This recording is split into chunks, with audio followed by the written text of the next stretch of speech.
Well, I guess I should call this podcast Check-In Tuesday. We've got two check-ins that we're going to be handling today. We're going to catch up with our good buddy Mark Still, the slow guy on the fast ride. See how he's doing today. And of course, everybody's favorite, we've got Ask Katie today on the Personal Edge Fitness Podcast. Welcome to the Personal Edge Fitness Podcast with Garrett Williamson. Health, wellness, exercise, nutrition, and a whole lot more. Got questions? Call us and leave a message at 251-278-EDGE or message us at Personal Edge Fitness on Facebook and Instagram, at Team PE on Twitter, or personaledgefitness.com.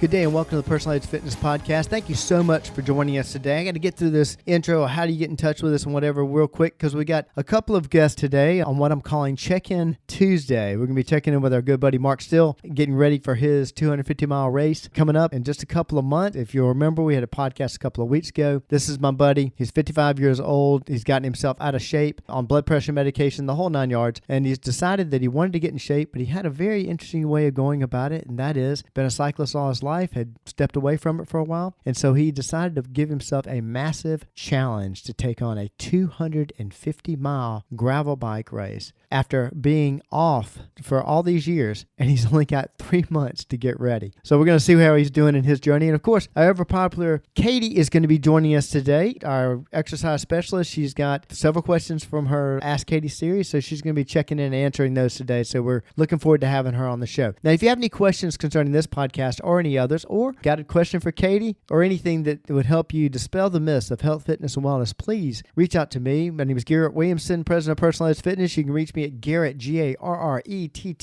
personaledgefitness.com. You can also contact us at area code 251-278-3343. That's 251-278-EDGE. You can also reach out to us on our website, which of course is personaledgefitness.com, and also our Facebook page, Personal Edge Fitness. Hit us up on Twitter at Team PE if you're so inclined. So we're going to bring Katie on the show. She's waiting, ready to go. But before we bring her on, let's check in with Mark Still and see how he's doing on his journey. Mark, welcome back to the show. Thanks, Garrett. And by the way, I like the way you said that, fast guy on the slow ride. It's actually the other way around. It's a slow guy on the fast ride. And a slow guy on the slow guy on the fast ride's my friend Dan Cavallari that runs the website where all this content lives. But great, and I should have made sure. You put it. I'd rather be a fast guy on a slow ride. Well, listen, I chased you enough on a bike that I figured you've had 2 weeks of training. I figured you'd updated the website by now. You know. Yeah, I'm back. So I'm back, hey, man. let's make sure we get 100% fast. Let's make sure we get that back to state it the correct way. Tell me that again. Slow guy on the fast ride. Gotcha. The slow guy on the fast ride. That is the slow guy on the fast ride. It is a .com. Is that correct? Or .com. And you can find it on Instagram at slow guy on the fast ride. And it's my friend Dan Cavallari, former tech editor at Velo News. Right. But that's where all this content where it lives, so you can see everything about this project and whether or not I make it or not there on the website. Awesome. We're all pulling for you on this end. So, and you're already thinking quick because you're correcting me on this. So tell us, how's it going so far? We all wish things happened faster. Right. And some friends, and you may have even warned me about this too, don't jump in too quick, because after quite a few years of inactivity, last thing you want to do is jump on the bike, go too far, too fast, too hard, and hurt yourself. Yeah. I've certainly done that. I've certainly eased into it. But, okay, good. But, it's definitely ramping up. So I'm riding a little bit more. I've even done something that I never wanted to ever do again, which is ride a stationary trainer. Okay. Because it snowed yesterday here in Colorado, so riding outside's tough. So I'm making progress on the volume and making progress on the way things feel. I feel a lot more like I used to feel on a bike, and that's a wonderful feeling. I would argue, since you stated it that way, that you're starting to feel like Mark again. Yeah, for sure. And it's I'm a little surprised at how quickly all that came back. Because honestly, it's less than 300 miles. Right. And that's 20 hours, 25 hours on a bike after years off. And just the other day I was riding and I thought, man, I kind of feel like I used to feel. I'm slow. Yeah. But I feel that joy and I feel the sensations that it's like I never stepped off the bike. I think that's pretty amazing that yeah. deep connection the athletic motions, all that stuff comes back so quick. I was pretty Absolutely. excited. I actually did a podcast on this. Fans of the show will remember that we talked about muscle memory.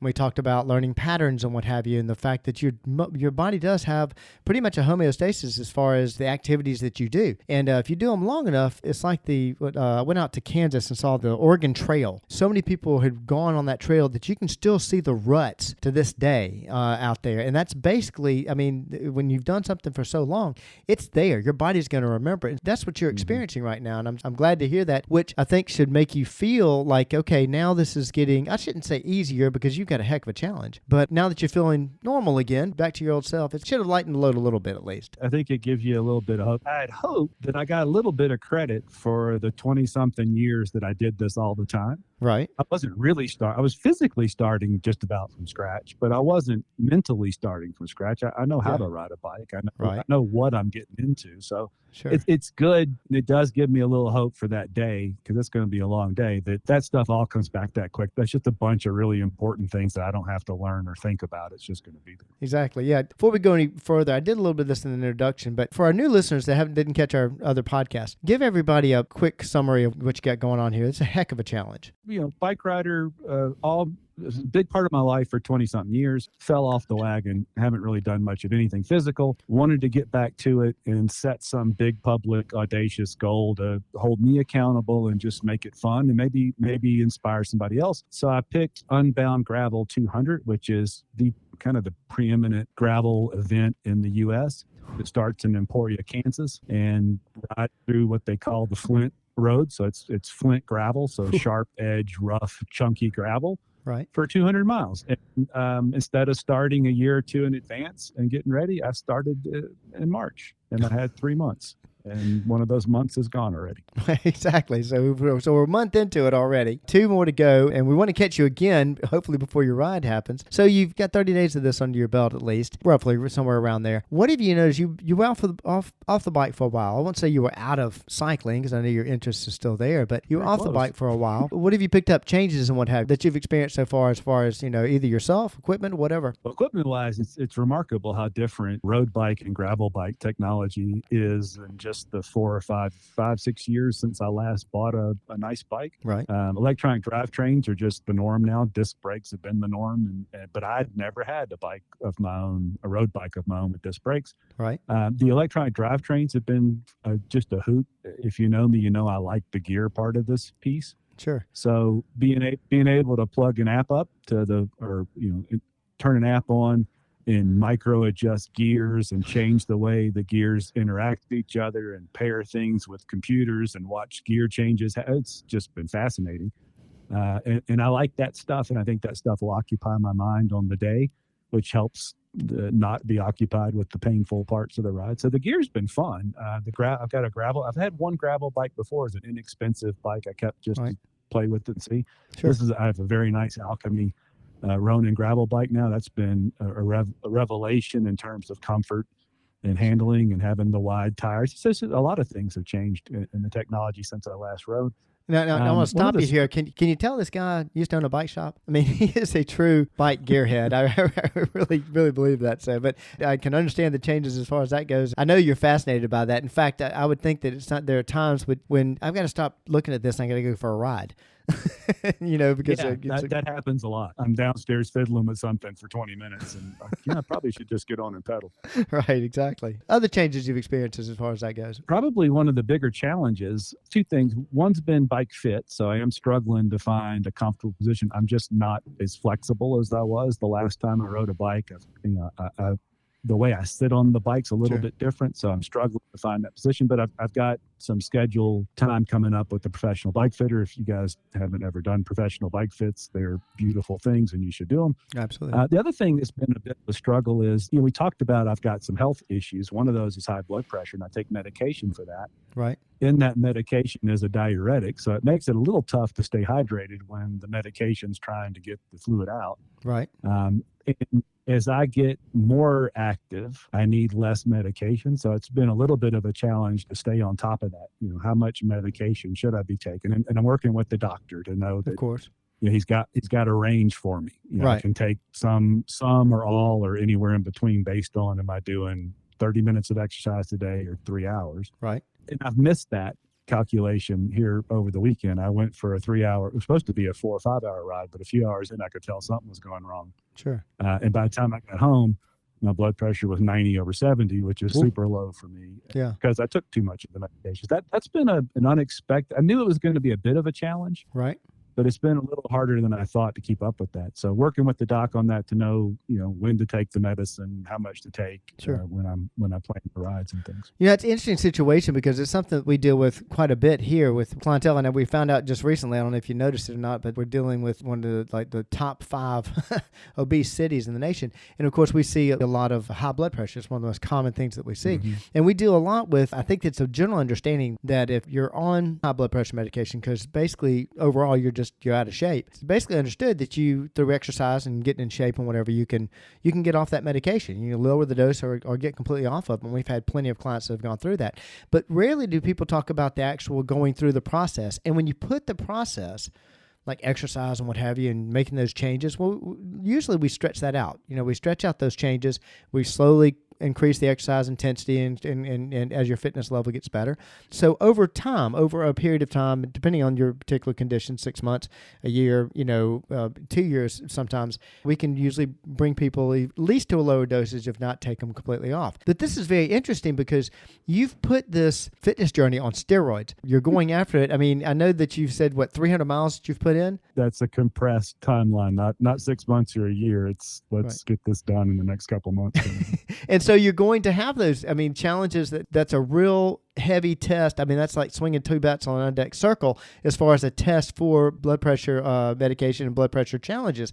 I've had people that have been on a certain dose, and then eventually 6 months down the road or whatever, we start seeing what you're seeing. We start seeing extremely low blood pressures. We have that repeat after an exercise bout, and we realize, hey, go back and see your doctor. You probably need to change that. Well, you're seeing that within 30 days. That's amazing, but you're experiencing the same thing that somebody else was experiencing just in a much shorter period of time. And that, I know that's got to be a challenge. I'm glad you're working with a doctor on that, because that's got to be a very interesting challenge, making those changes. It is, and it's compounded, I think, by the climate here. It's extremely dry. Sure. In Colorado, and so it's really easy to get dehydrated. And when you're trying to balance nutrition, am I eating enough on a bike to be out here for 3 or 4 hours? Right. Am I drinking enough? Am I getting the right electrolyte load? Yeah.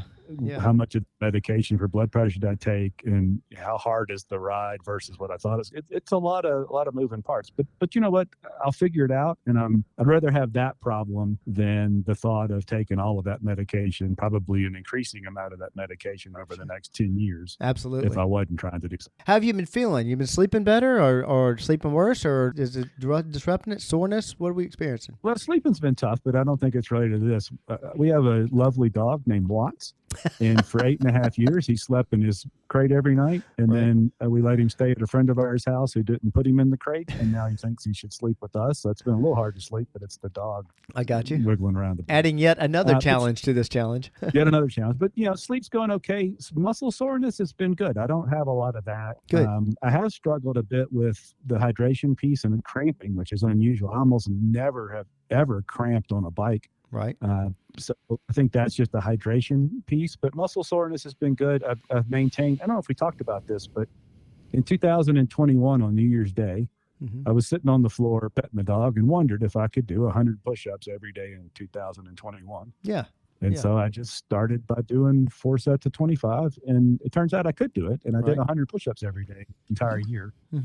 So I've continued that. So I think having that, that helps a lot with core strength and, shoulders and necks and backs. So absolutely, that was a good base, because I haven't kept doing 100, but I do some number of push-ups pretty much every day. Right. So physically, that's good. My back's in good shape.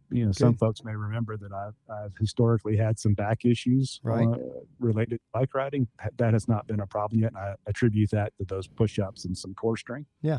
But, in general, that stuff's going really well. Good. That's fantastic. So what's next? We're just going to continue with the training. Any major changes you see coming up in the next couple of weeks as far as your training? Are you ramping up your schedule? It's volume, yeah. It's all about consistency and volume. I got to hang out with a really well-known coach in the gravel world, Kristen Ligon. Okay. She's actually in Emporia, Kansas, doing gravel camps right now. But she hung out and reinforced some of the things that I knew and gave me a few extra tips. But to her, because I can't really go out and ride 100-mile days every day.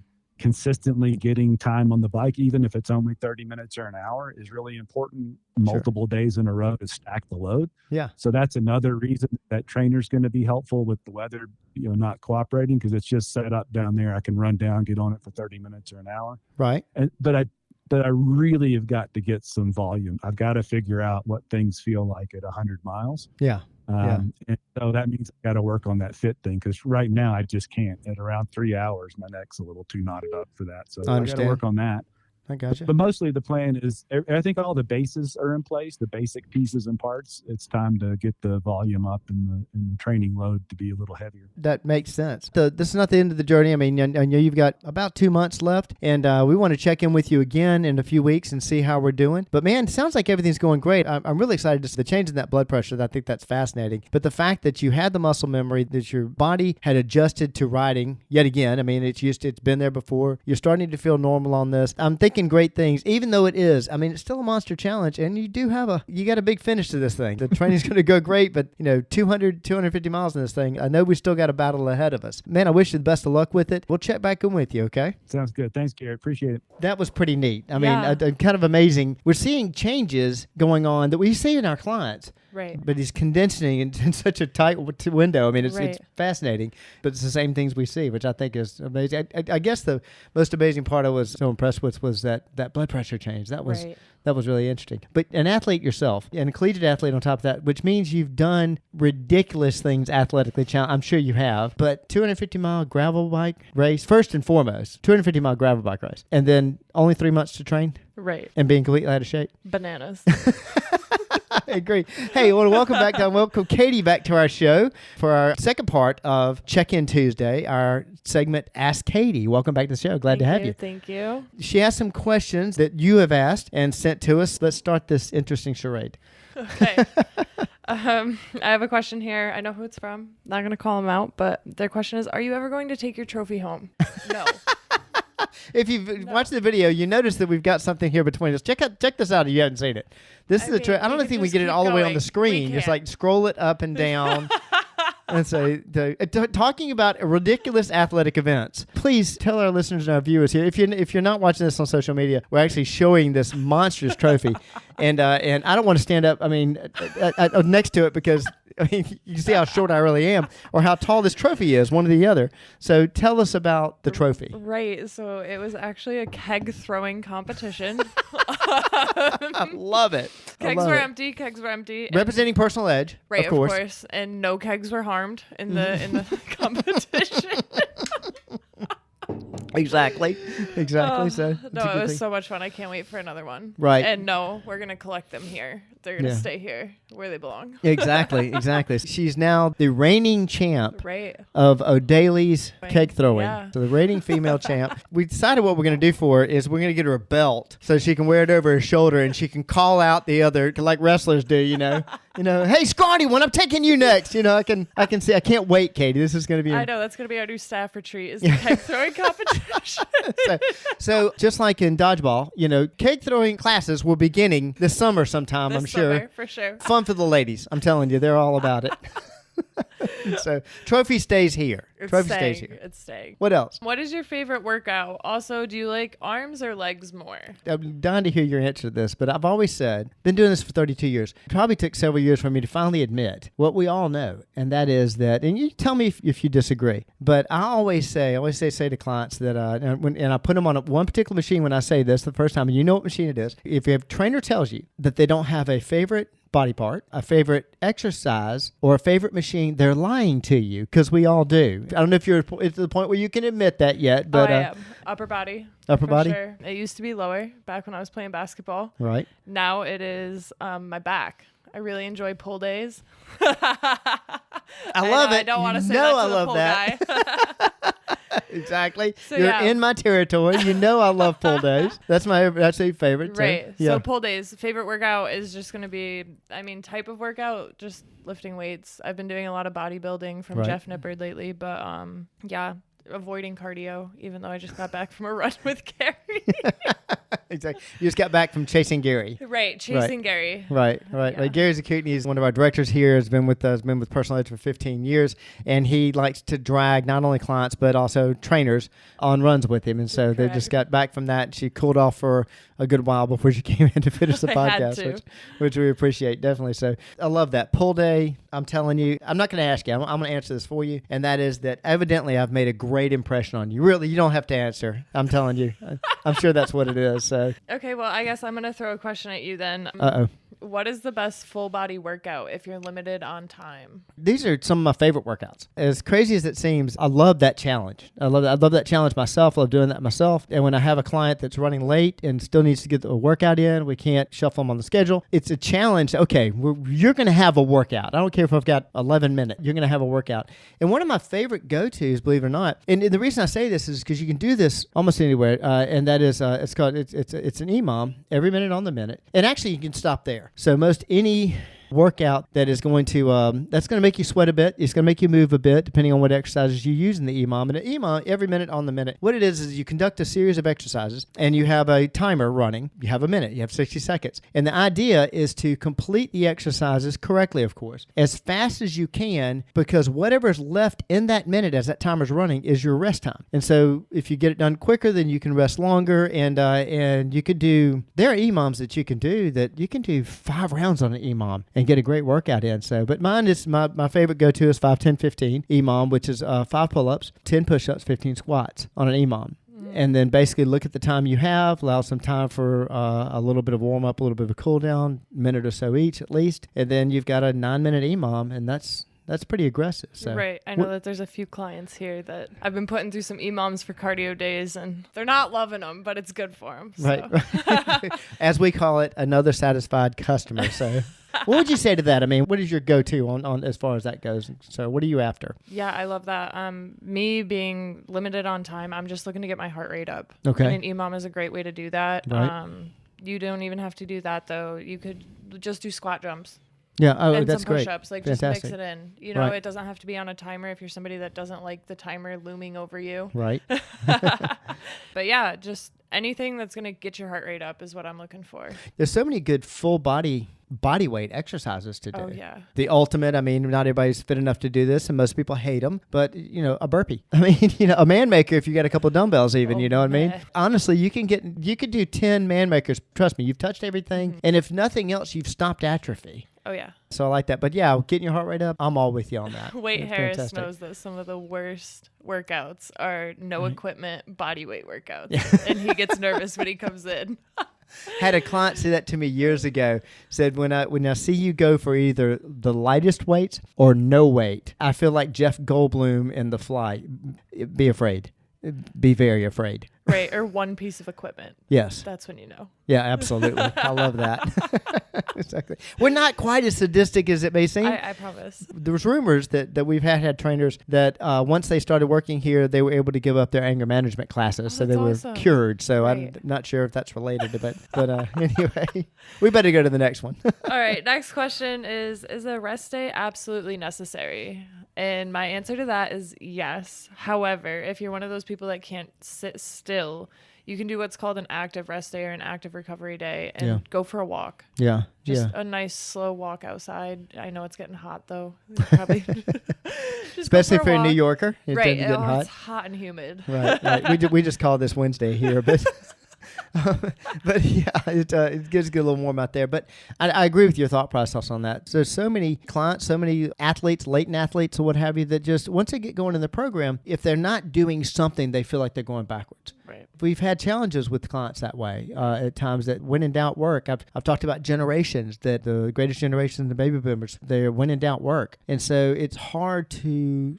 pull your head into a rest day. Right. And so I like your caveat with that, which I fully agree. And I get it. We've said so many times on the show that we work with heads as much as we work with bodies. For sure. And Katie's answer to that I agree with. If nothing else, increase circulation. Right. It's going to help you recover. Walk, just stretch. Right. Sit down, stretch, maybe do some meditation or some yoga. So let me ask, you've never been in a situation, since you're, a kinesiologist with a master's degree, right, and an athlete, you've never been in a situation where you've trained without a rest day, have you?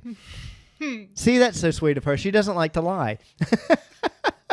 We all have been, at some point in our time in our life, Right. been in that aggressive state. And sometimes you have to pull that choke Right. collar. Your body needs to rest. Your Absolutely. body needs to recover. Absolutely. So let's recover from that and go on to our next question. All right. This one I'm throwing at you again. Uh-oh. How important is sport-specific training for younger athletes?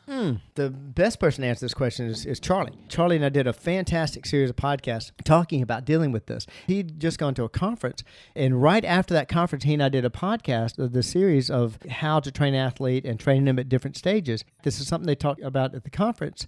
And then Dr. Andrews had put out an article talking about how kids were getting into specificity as far as choosing a sport at such young ages now. There's no off season. They're training. Not quite the question that you're asking, I know. No, I get but it. whenever I hear about young athletes and specificity, that's one of the things I talk about. It's a red flag right now. And it's funny you said talking about a rest day a minute ago. We're talking about they're not having an off season. I mean, you play basketball. Right. At some point in time, you had a somewhat of an off season, I would guess. A little bit, but I mean, even when I was playing, we went from winter basketball and like high school basketball straight into AAU and travel ball. And I've noticed that down here. A lot Right. of these, kids down here are going straight in from their school sport into a travel team or Right. a different league. Right.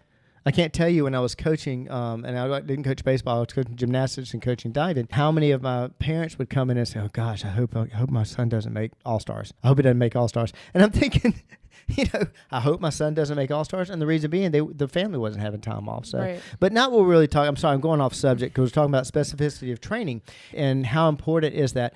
Well, I think we've kind of gone somewhat off the rails as far as specificity of training. And the reason I say that is it's very important. The more they get into the sport, it's more of a fine-tuning type of thing. It's getting into the beginnings of fine-tuning for a sport. I do it with pole vaulters. If I have a pole vaulter coming in, then I'm going to definitely make sure they've got that hip drive. They make sure they've got the good ab work, and I've got to make sure they've got good chest strength in order to put the power into the bar and into the pole and bend the pole. But that, if I have a child or I have an athlete that is not doing general strength training, Right. then why get into specificity? Right.